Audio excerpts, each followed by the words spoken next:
passé récent, les politiques ont essayé pour avoir ces rencontres. Il y avait les plénipotentiaires de la coalition Benno Bokk Yakaar et ceux de Rewmi. Nous avons essayé de jeter les bases d'une collaboration politique, mais la mayonnaise tarde à prendre.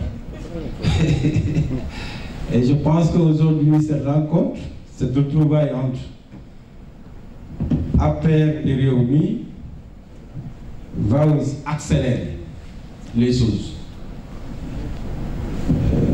Parce que je suis convaincu, et vous conviendrez avec moi, que cette majorité présidentielle au sommet, pour qu'elle soit une réalité, il faudrait quand même que les bases, les localités se l'approprient. Sinon, c'est un vain concept. Et cette majorité, c'est un gaz d'instabilité politique pour ce pays-là. C'est vrai, on me dira que l'arithmétique, la politique n'est pas de l'arithmétique, mais le seul paramètre qui nous permet de mesurer la représentativité d'une coalition ou bien d'un parti, c'est les élections. Et l'élection présidentielle, si nous scrutons les résultats de l'élection présidentielle passée, la majorité présidentielle actuelle, sur les 552 communes, les 522 communes sont avec la majorité présidentielle, avec plus de 50%. Il n'y a que 30 communes qui échappent à la majorité présidentielle et ces 30 communes se trouvent dans le sud. C'est dans le département de Oussy, dans le département de Bignona et dans le département de Ziguinchor. Mais hormis ces 30 communes dans le sud, les 522 autres communes, la majorité présidentielle les gagne à plus de 50%. C'est vrai que les élections locales, c'est pas aussi l'élection présidentielle. Mais pour vous dire, aujourd'hui, cette majorité confortable qui est là. Et si nous prenons même les départements, sur les 45 départements, aujourd'hui, parce qu'aujourd'hui nous allons passer de 45 à 46 avec l'élection du département de Keur Massar. Donc sur les 46 départements, la majorité gagne les 43 départements. Comme Tchaouli Diana. Maintenant, il faudrait quand même qu'on réussisse. Hein, que dans la majorité présidentielle, au moins qu'on mette en avant l'esprit de solidarité, de générosité. Parce que l'on veut nous sauver. Et qu'on taise nos égos et nos ambitions. Parce que c'est ça aussi. Il est bon d'avoir une ambition, mais parfois c'est le contexte qui vous impose quand même de faire violence sur soi et de voir la réalité d'en face pour réussir. Donc franchement, je ne pouvais pas ne pas être là pour vous encourager, parce que nous sommes aussi enseignants. J'avais eu le privilège de diriger le mouvement des enseignants au niveau du département de Thiès, aujourd'hui en tant que maire aussi. Donc je suis promotionnaire avec Diallo, qui est l'ami intime de Paolo. Donc pour vous dire que donc, je retrouve mes collègues enseignants. Et même dans le département de Thiès, lors de l'élection présidentielle, il y a 240 000 électeurs qui ont voté. Mais la majorité présidentielle totalise les 220 000 électeurs. Donc le temps massif. Donc pour vous dire, les 15 communes du département, c'est-à-dire les 12 du département et les 3 communes de Thiès, moi on gagne à plus de 90%. Maintenant, le problème qui reste, moi, il faudrait comment faire pour y arriver. Comment faire pour que cette majorité présidentielle ne connaisse pas de division à son sein. Et là, le seul gaz que nous avons, le seul moyen, au moins qu'il y ait de la générosité. C'est pas que là, la paix est très forte, il doit tout prendre. C'est pas que là, Rewmi est très fort, il doit tout prendre. Donc il faut une démarche avec beaucoup de générosité. Donc franchement, nos prières vous accompagnent. L'IGN de ce soir, c'est un pas en avant vers ce que nous souhaitons, l'unité organique de Benno à Thiès. Tous les détails, les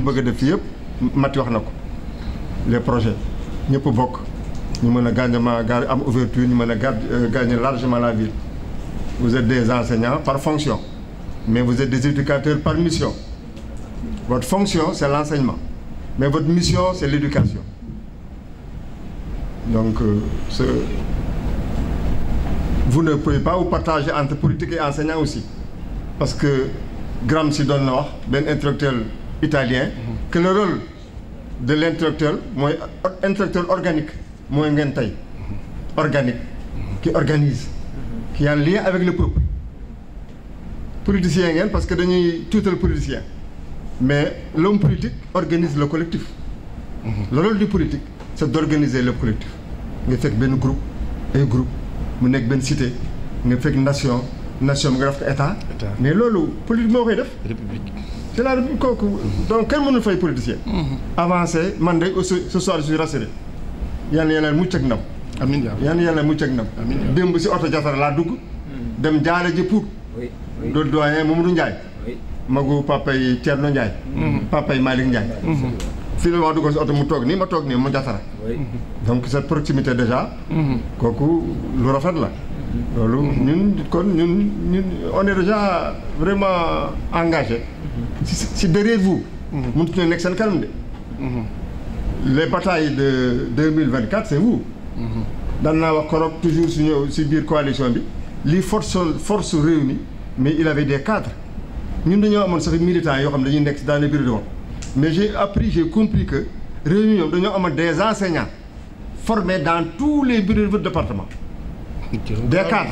Ils avaient 350 enseignants que j'ai calculé. 350 enseignants dans les centres de vote du département. Donc, gagner si PV, c'est dara. Donc, merci. Parce que je vous dis, c'est une déclic là. Mais moi, depuis que Macky et Idi wax, devant dire tiens, devant une genre léthargie, ça m'a vraiment fait mal. Moi, avec des responsables de Benno Bokk Yaakaar, pour faire une très grande mobilisation. Je vais avancer trop. Je vais inviter ma fille. Parce que nous savons aussi nous avons une discipline de parti. Si nous responsables, nous sommes tous l'ordre.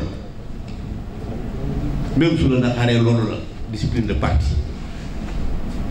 Nous avons dit APR, mouvement présidentiel, Benno Bokk Yaakaar ak Rewmi ànd. C'est dans l'intérêt du pays.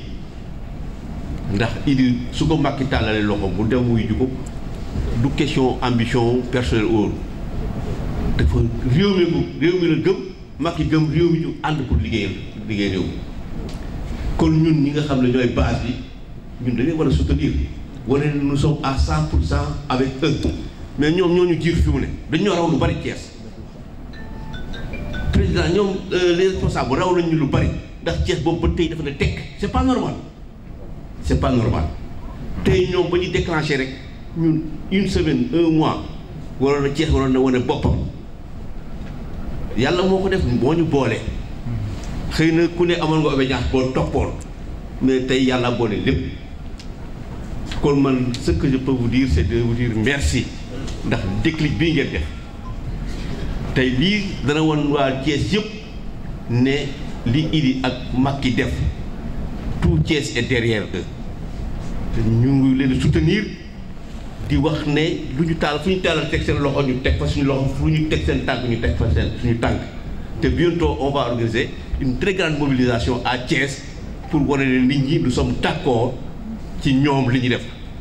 Di remercier ñëpp di leen encourager alors di encourager aussi des coordinateurs.